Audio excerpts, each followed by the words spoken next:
Shalom, selamat hari Minggu untuk kita semua. Puji Tuhan, kita kembali lagi di minggu ketiga ya bulan Juli ini. Walaupun kita masih secara online, kita berdoa terus untuk bangsa kita di situasi yang sangat sulit ya. Karena sebenarnya ibadah online itu kurang tepat ya, lebih tepat kita memang harus tatap muka, tapi kita mengikuti anjuran pemerintah. Jadi kita hanya bisa berdoa dan supaya situasi ini cepat selesai. Tapi tidak mengurungkan semangat kita untuk mempelajari firman Tuhan. Bapak Ibu Saudara, ambil sikap. Sebelumnya sudah berdoa dengan baik, ambil sikap.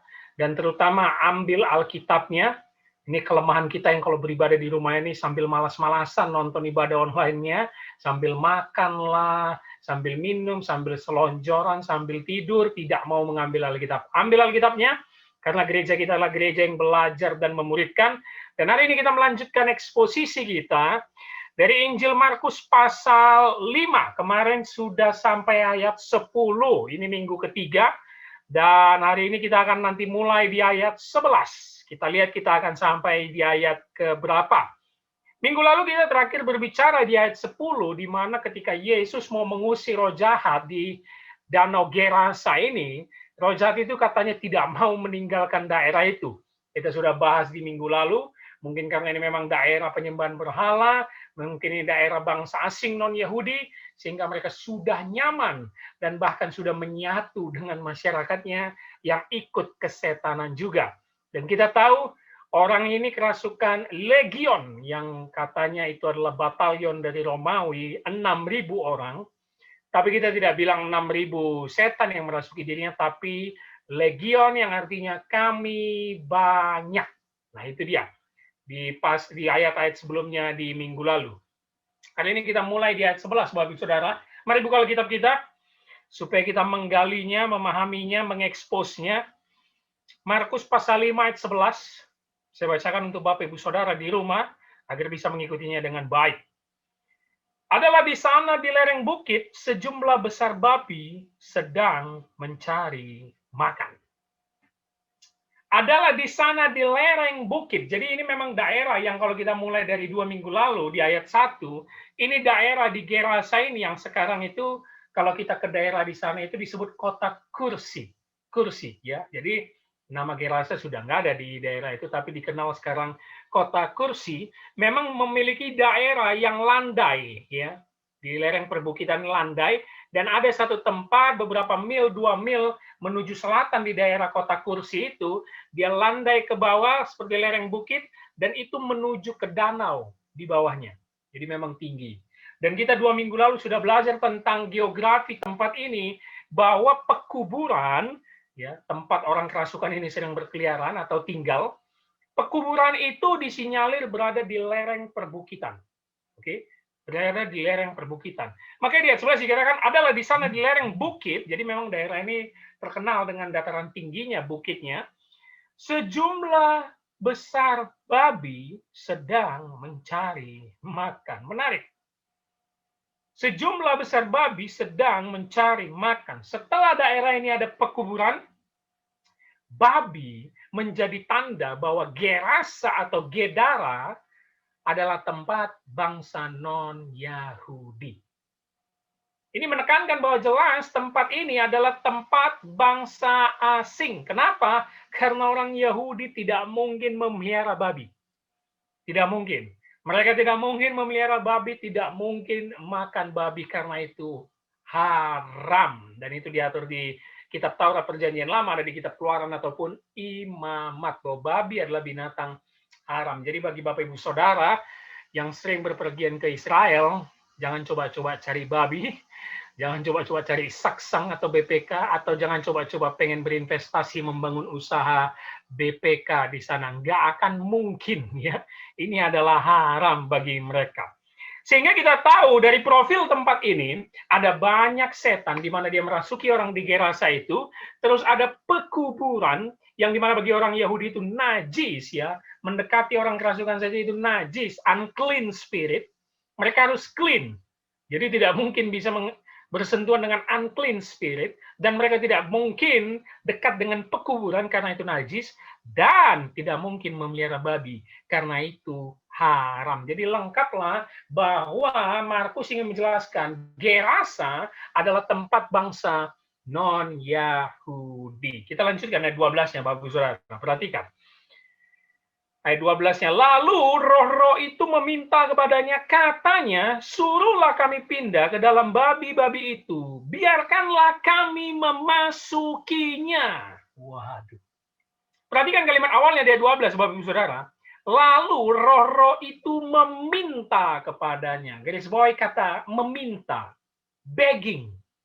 Mereka begging kepada Yesus. Meminta, memohon kepada Yesus. Apa yang dimohon? Katanya, suruhlah kami pindah ke dalam babi-babi itu. Biarkanlah kami memasukinya. Tadi ada kata meminta. Lalu di kalimat selanjutnya ada kata apa? Suruhlah. Ini menunjukkan otoritas Yesus yang sangat luar biasa ya. Mereka tidak bisa melakukan apa-apa. Roh jahat yang banyak ini, yang katanya legion itu banyak, yang kita tafsirkan 2.000, 4.000, atau 6.000, tidak berkutik di hadapan Yesus. Bahkan mereka harus begging, meminta, dan menunggu perintah dari Yesus. Suruhlah. Ya, jadi menunggu perintah dari Yesus. Mereka tidak bisa berbuat apa-apa sebelum Yesus yang mengendalikan dan memerintahkan semuanya. Yang menarik, perlu kita kritisi. Eksposisi itu kita bacanya pelan-pelan, Bapak Ibu Saudara ya, supaya kita paham apa maksud ayat dan kisah ini. Yang menarik, kenapa legion atau roh-roh jahat yang banyak di orang ini, yang merasuki orang ini, ingin masuk ke babi? Ini menarik. Ingin masuk ke babi. Kenapa ya? Nanti akan dijelaskan di ayat 13 di bawahnya, tapi yang pasti dari ayat 12 ini kita tahu kenapa mereka pengen masuk ke babi dan mereka memohon kepada Yesus. Karena dari ayat-ayat sebelumnya sesuai konteks, pertama, mereka takut mereka dihukum dan dilemparkan ke jurang maut yang kita pelajari minggu lalu. Ke pit atau abusos, lubang jurang maut. Karena mereka berkata, kenapa kau datang sebelum waktunya? Mereka takut. Itu betul-betul dilakukan Yesus, bahwa Yesus akan menyiksa mereka sebelum waktunya. Mereka takut itu. Yang kedua, ayat 10 minggu lalu. Mereka nggak mau dikirim langsung atau diusir keluar dari Gerasa. Keluar dari daerah itu. Mereka nggak mau. Sehingga tidak ada pilihan lain. Mereka pengen masuk ke dalam babi. Makanya ayat 13-nya diperjelas. Perhatikan ayat 13-nya. Yesus mengabulkan permintaan mereka. Lalu keluarlah roh-roh jahat itu dan memasuki babi-babi itu. Kawanan babi yang kira-kira 2.000 jumlahnya itu terjun dari tepi jurang ke dalam danau dan mati lemas di dalamnya. Saya ingin mengajak Bapak, Ibu, Saudara fokus di ayat 13 ini. Ini ayat yang penting di perikop ini. Oke, perhatikan. Kalimat awalnya. Yesus mengabulkan permintaan mereka. Tadi ayat 12 ada kata apa? Meminta, begging.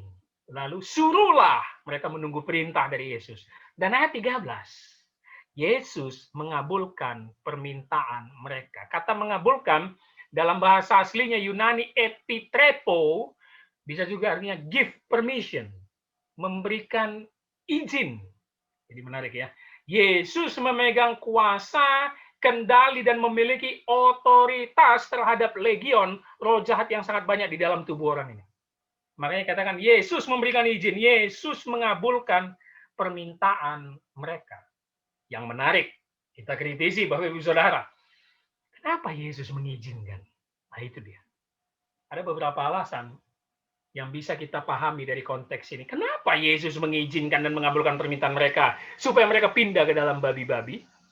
Yang pertama, supaya Yesus menunjukkan kepada murid-murid dan orang banyak di perkampungan Gerasa, kepada penduduk Gerasa, bahwa roh jahat itu nanti betul-betul sudah keluar dari orang yang kerasukan ini. Itu dia. Untuk menunjukkan kalau sudah pindah ke babi, orang ini sudah tidak kerasukan lagi, dan betul bahwa roh jahat itu sudah keluar. Dan betul bahwa orang ini memang selama ini kerasukan roh jahat. Yang kedua, kenapa Yesus mengabulkannya?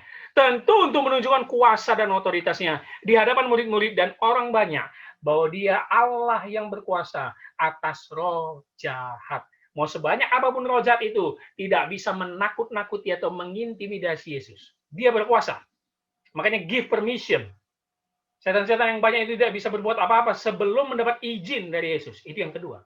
Yang ketiga, Yesus ingin menunjukkan tujuannya ketika dia nanti mengeluarkan legion dari orang ini dan masuk ke dalam babi yang banyak. Kenapa?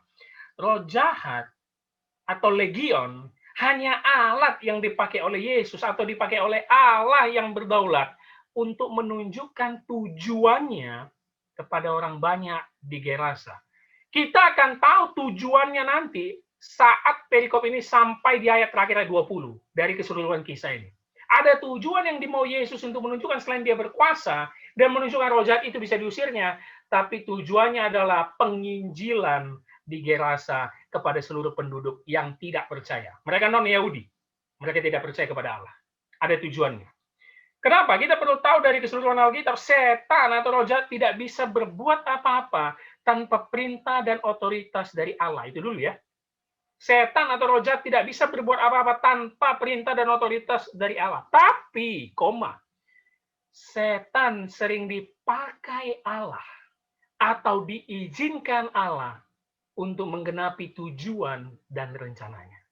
Nah, ini yang menarik, Bapak Ibu Saudara. Jangan kita sikit-sikit menyalahkan setan. Karena kalau kita percaya kedaulatan Allah, segala sesuatu itu dari Tuhan.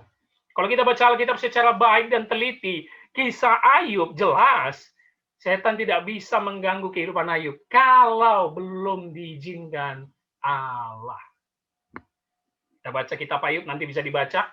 Jelas sekali Allah berdaulat dan mengizinkan setan untuk mencobai Ayub. Petrus, Yesus berkata kepadanya, Petrus, aku melihat kau akan ditampi oleh iblis. Kalau kita jadi Petrus, ya coba ya, kalau kita jadi Petrus, saya jadi Petrus, saya langsung marah sama Yesus. Kenapa? Tolong dong usir Yesus, jangan sampai aku diganggu dan ditampi iblis. Enggak. Yesus mengizinkan, karena ada tujuan dan rencananya terhadap kehidupan Petrus. Paulus diberikan utusan dari setan untuk memberikan duri dalam daging dalam pelayanannya. Sampai 3 kali dia berdoa dan memohon. Tapi Yesus berkata, cukup kasih karuniaku kepadamu. Di dalam kelemahanmu, kuasaku nyata. Ada tujuan yang ingin diberikan Yesus di dalam hidup Paulus. Jadi kalau kita baca perjanjian lama sampai perjanjian baru, setan pun atau roh jahat dipakai Allah untuk menggenapi tujuan dan rencananya. Allah berdaulat atas semuanya, dan Yesus menunjukkan kuasanya untuk mengusir legion dari dalam diri orang ini kepada babi-babi. Dan yang keempat, ini akan lanjut kepada kalimat berikutnya nanti. Yang keempat, kenapa Yesus mengizinkan legion pindah ke dalam babi-babi? Untuk menunjukkan bahwa kuasa kegelapan atau kuasa roh jahat ujungnya bersifat merusak dan mematikan. Nah, ini yang menarik. Maka perhatikan kalimatnya, Yesaya 13, lalu keluarlah roh-roh jahat itu dan memasuki babi-babi itu. Kawanan babi yang kira-kira 2000 jumlahnya itu terjun dari tepi jurang ke dalam danau dan mati lemas di dalamnya. Perhatikan jumlahnya 2000, Bapak Ibu Saudara. Apakah memang legionnya 2000? Kita tidak bisa mengatakan itu, kita hanya berkeyakinan banyak. Ya, kita meyakini legion itu di dalam sejarah Romawi bisa 4000, 6000, tapi di sini 2000 masuk ke dalam babi-babi dan terjun ke dalam danau mati lemas. Perhatikan, ketika setan dikeluarkan oleh Yesus, dia masuk ke kawanan babi yang jumlahnya sangat banyak, 2000, apa yang terjadi? Langsung mati. Setan ujungnya pasti merusak dan mematikan. Sehingga bisalah kita katakan, Bapak Saudara, kalau ini setan tidak dikeluarkan Yesus dalam diri orang ini, ujungnya orang ini akan mati sengsara. Yes. Kita sudah lihat profilnya 2 minggu lalu dari ayat 1 sampai ayat 5. Bagaimana profilnya? Bagaikan orang gila. Tinggal di pekuburan, siang malam berkeliaran. Bagaikan binatang melonglong seperti serigala. Hidupnya tidak terurus. Batu dipukul ke badannya. Badannya dicoba cabik-cabik, semuanya tidak beraturan. Ujungnya, setan bakal merusaknya sampai mati. Maka kuncinya adalah mati. Merusaknya setan itu sampai mati. Sehingga Yesus harus mengeluarkan setan ini, dipindahkan ke babi. Sehingga babi pun langsung mati. Itu dia Bapak Ibu Saudara. Dan kita meyakini praktek seperti ini masih ada sampai sekarang. Betul ya? Bukan hanya di zaman kuno. Sampai sekarang setan, kalau ada orang-orang yang menyembah setan, menyembah berhala, ujung-ujungnya apa Bapak Ibu Saudara? Minta tumbal. Betul ya? Minta tumbal, pasti ada tumbal. Entah anak dikorbankan, entah saudara harus dikorbankan, harus ada darah yang diberikan. Minta tumbal. Karena ujungnya pasti akan merusak dan mematikan. Nah, itu yang terjadi. Sehingga Yesus harus mengeluarkan setan itu. Kalau kita baca perjanjian lama juga, dewa-dewa sesembahan yang disembah bangsa asing, bahkan bangsa Israel juga pernah jatuh. Misalnya dewa Molok, ujung-ujungnya minta pengorbanan anak. Bahkan ada satu kisah itu, saya lupa namanya. Dia bernazar kepada Tuhan, siapa yang saya lihat menyambut saya di depan pintu, maka dia akan kukorbankan. Waduh, itu karena mindsetnya. Sepertinya semua dewa atau Allah itu minta korban anak untuk menyenangkan dia, gitu loh. Hanya Allah Yahweh yang tidak, tapi bangsa Israel karena jatuh ke penyembahan berhala, mereka tidak tahu. Dukun, paranormal, gunung-gunung sesembahan yang sampai sekarang masih diyakini orang-orang, itu semua minta korban, Bapak Saudara. Minta tumbal. Sehingga kita berkeyakinan bahwa kuasa setan itu kelihatan gampang memenuhi keinginan kita. Betul ya? Kita mungkin mau kaya, bisa. Gampang. Kita mau cantik, bisa dapat jodoh. Bisa dengan ilmu pelet dan segala macam. Bisa. Tapi ujungnya, kematian dan kerusakan. Pasti itu terjadi. Makanya orang percaya jangan sampai lagi ada yang menyembah berhala. Makanya orang percaya jangan lagi ada yang kedukun. Orang percaya jangan lagi ada yang percaya paranormal. Nggak ada itu dalam kekristenan. Karena ujungnya akan merusak dan mematikan. Itu 4 alasan kenapa Yesus mengizinkan dan memberikan permisi kepada setan untuk pindah ke babi. Ingat 4 alasan tadi ya. Bapak Ibu Saudara bisa mengulang dan mempelajarinya. Lalu perhatikan ayat 14. Apa yang terjadi? Maka larilah penjaga-penjaga babi itu dan menceritakan hal itu di kota dan di kampung-kampung sekitarnya. Lalu keluarlah orang untuk melihat apa yang terjadi. Perhatikan kalimat awalnya. Maka larilah penjaga-penjaga babi itu dan menceritakan hal itu di kota dan di kampung-kampung sekitarnya. Ada yang menarik? Ada yang menarik? Kalau Bapak Ibu Saudara diam sejenak, membaca kisahnya dengan teliti, melihat konteksnya, ada yang menarik loh. Apa yang menarik? Kenapa mereka lari?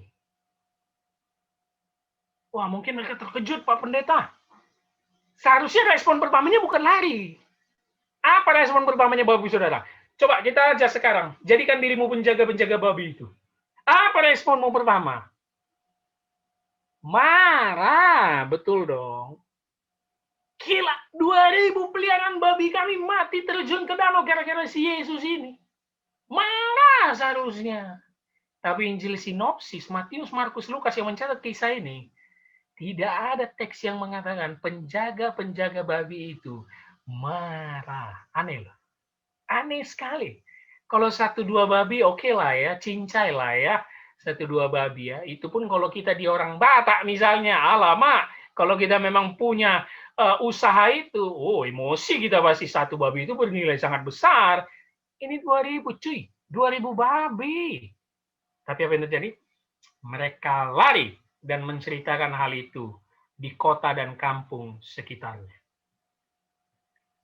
Ada penafsir yang mengatakan, oh Yesus ini apa-apaan sih? Yesus ini merusak perekonomian orang Gerasa. Oh Yesus ini tidak cinta binatang. Masa dia memasukkan setan ke babi sehingga semua babi-babi itu mati dan jumlahnya 2000. Kalau ada pencinta babi, Yesus sudah dituntut ini kali ya. Dan seharusnya penjaga-penjaga babi di Gerasa itu pun marah karena Yesus sudah membuat rugi. Bayangkan Bapak Saudara, angka 2000 jangan hanya dipikirkan banyak. Yes, banyak. Tapi kalau kita masuk ke konteks, berarti mata pencaharian orang Gerasa kemungkinan ternak babi. 2000 loh. Berarti sangat banyak babi di Gerasa itu, dan saya yakin 80% mata pencarian orang Gerasa ternak babi. Sehingga Yesus sedang merusak perekonomian mereka. Mungkin babi mereka akan diekspor ya kan? Diekspor ke lain. Mungkin banyak dari daerah-daerah yang membutuhkan babi dari Gerasa, tentunya bangsa-bangsa non-Yahudi ya, entah Romawi kita bilang. Banyak, karena mereka yang memiliki ternak paling banyak. Mungkin daging babi mereka yang paling enak. Mungkin kulitnya juga entah digunakan, entah untuk apa. Tapi angka 2000 menunjukkan ini mata pencarian mereka. Yesus sekilas dari ayat ini kelihatan jahat ya. Merusak perekonomian perkampungan Gerasa, membunuh banyak babi, dan menghilangkan mata pencarian orang Gerasa. Sehingga penjaga-penjaga itu lari menceritakan ke kampung-kampung. Apa yang diceritakannya? Tentulah kejadian itu. Bagaimana Yesus mengusir dan bercakap-cakap dengan roh jahat ya, yang merasuki orang itu. Mereka menyaksikannya dari awal. Lalu mengusir ke babi yang banyak, 2000, dan babi itu otomatis langsung masuk ke danau terjun dan mati lemas. Itulah yang diceritakan penjaga-penjaga babi ini. Lalu perhatikan kalimatnya. Lalu keluarlah orang untuk melihat apa yang terjadi. Menarik. Keluarlah orang. Ternyata tidak banyak yang menyaksikan kejadian ini. Kenapa? Kenapa? Tentulah mereka takut sama orang kerasukan yang sering keliaran siang dan malam dari bukit pekuburan ke daerah masyarakat Gerasa. Mereka itu mengunci pintu, Bapak Ibu Saudara. Iya dong, orang ini nggak bisa diikat, nggak bisa dibelenggu, mainannya batu, melonglong seperti serigala. Siapa yang nggak takut? Kunci rumah. Yang di luar hanya peternak babi. Mungkin ingin merawat babi, ingin memberikan makan babi. Tapi masyarakat pada umumnya mengunci rumah. Tapi karena kejadian Yesus mengusir itu, penjaga babi mungkin gedor-gedor pintu. Woi, bangun, keluar. Ini kisah yang aneh. Akhirnya, mereka keluar dan melihat apa yang terjadi. Ya. Akhirnya mereka keluar, Bapak Saudara. Ini cerita yang mencengangkan penduduk Gerasa. Karena tidak ada pernah kejadian seperti ini yang diceritakan penjaga babi ke seluruh penduduk Gerasa. Maka perhatikan ayat 15. Mereka datang kepada Yesus dan melihat orang yang kerasukan itu duduk, sudah berpakaian dan sudah waras. Orang yang tadinya kerasukan legion itu. Maka takutlah mereka. Perhatikan ayat awalnya.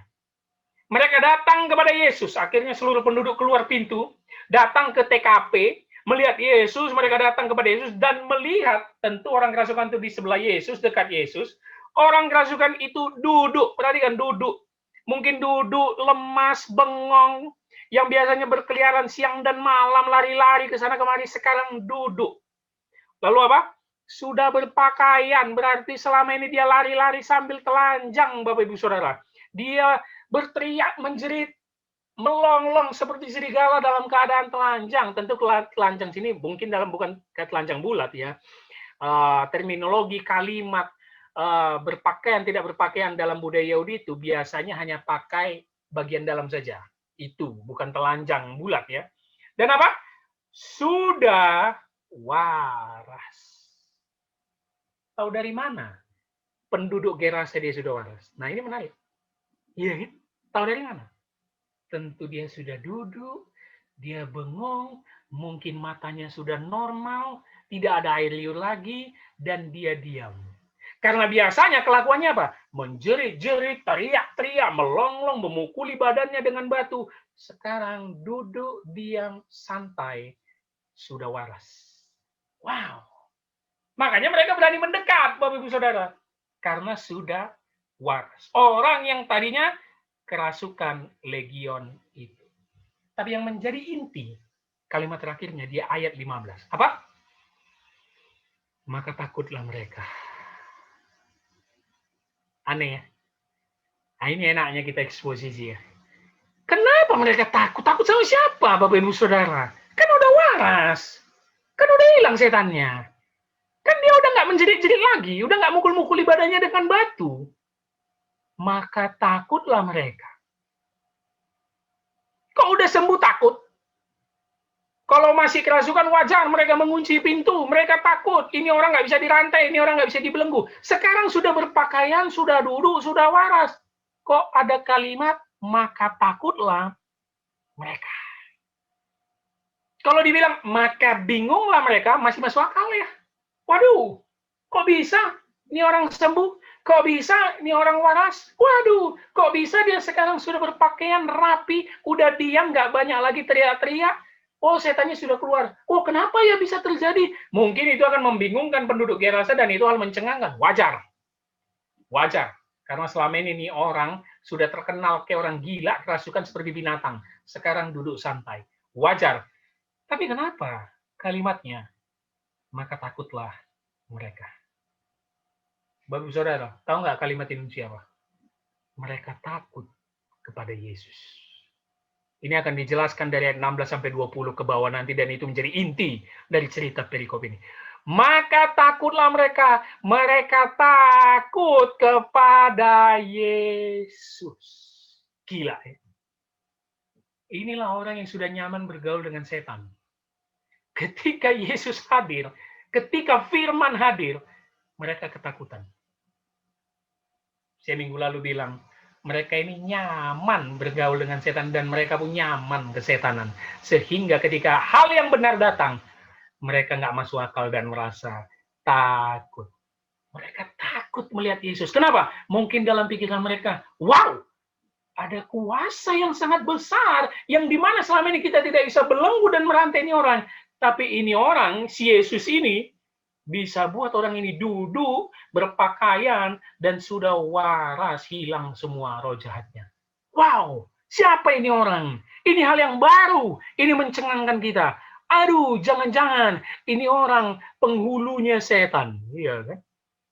Maka takutlah mereka terhadap Yesus. Bapak saudara, kuasa Yesus yang mengusir roh jahat. Kuasa Yesus, ingat perikop sebelumnya tentang apa? Menghentikan badai. Dan di dalam menghentikan badai pun murid-murid ketakutan dan bingung. Siapa ini orang? Kuasa Yesus menghentikan badai. Kuasa Yesus menyembuhkan orang. Kuasa Yesus mengusir roh jahat. Malah membuat orang takut. Tapi kuasa roh jahat yang merusak, kuasa roh jahat yang mengganggu, malah membuat orang apa? Nyaman hidup bersamanya. Ini pesan untuk kita, Bapak Ibu Saudara. Benarkah dalam hidup kita firman Tuhan itu ada di sekitar kita, kuasa Yesus itu ada? Atau jangan-jangan kita sering bilang, aduh janganlah terlalu rohani. Atau kita lagi nongkrong nih sama teman-teman, aduh janganlah bahasa lagi, aduh berat kali omonganmu, janganlah. Ngomong yang santai-santai. Apa itu ngomong yang santai? Ah, kalau lagi-lagi jomblo ngomong perempuan lah. Ya, kan? Ngomong perempuan lah, atau ngomong apa yang paling enak? Ya bisnis lah, duit lah, kan itu omongan kita yang paling santai. Atau lo jangan ngomong Alkitab, berat kali. Atau kita sedang menasihati teman kita yang berlaku dosa, alah macam suci kali kau, nggak usah kau nasihat-nasihat aku pakai firman-firman itu. Kita nyaman dengan hal-hal yang duniawi. Tapi ketika masuk firman, masuk kata-kata atau kalimat Tuhan Yesus, kita langsung takut. Takut dihakimi, takut dengar firman, takut jadi sok suci, semua kita takut. Ini aneh, Bapak Ibu Saudara. Dan inilah yang dialami juga oleh penduduk Gerasa. Minggu depan, kita akan menyelesaikan perikop ini. Luar biasa loh. Satu perikop ini 20 ayat kita selesaikan 1 bulan. Ayat 16 sampai 20, kita akan tahu apa alasan yang membuat mereka takut. Dan kita lihat apa respon mereka terhadap Yesus. Apa yang mereka lakukan terhadap Yesus. Penduduk Gerasa ini. Minggu depan kita akan lihat dari 16 sampai 20. Respon si orang yang kerasukan yang sudah waras dan respon seluruh penduduk Gerasa terhadap Yesus. Ini menjadi pembelajaran bagi kita. Jangan sampai kita dikuasai roh jahat. Jangan sampai hidup kita dibelenggu oleh kenikmatan duniawi sehingga kita jauh dari firman Tuhan. Kita jauh dari Tuhan. Kita jauh dari hadiratnya Allah sehingga hidup kita nyaman kesetanan, Bapak Ibu Saudara. Minggu depan kita akan lanjutkan dan menyelesaikan eksposisi pasal 5 ayat 1 sampai 20. Sangat menarik kisah ini dan saya harap Bapak Saudara bisa mengulang-ulangnya dan menonton khotbah ini dengan teliti. Doa saya menyertai Bapak Ibu Saudara yang beribadah dari rumah. Salam sejahtera, Tuhan Yesus memberkati. Shalom.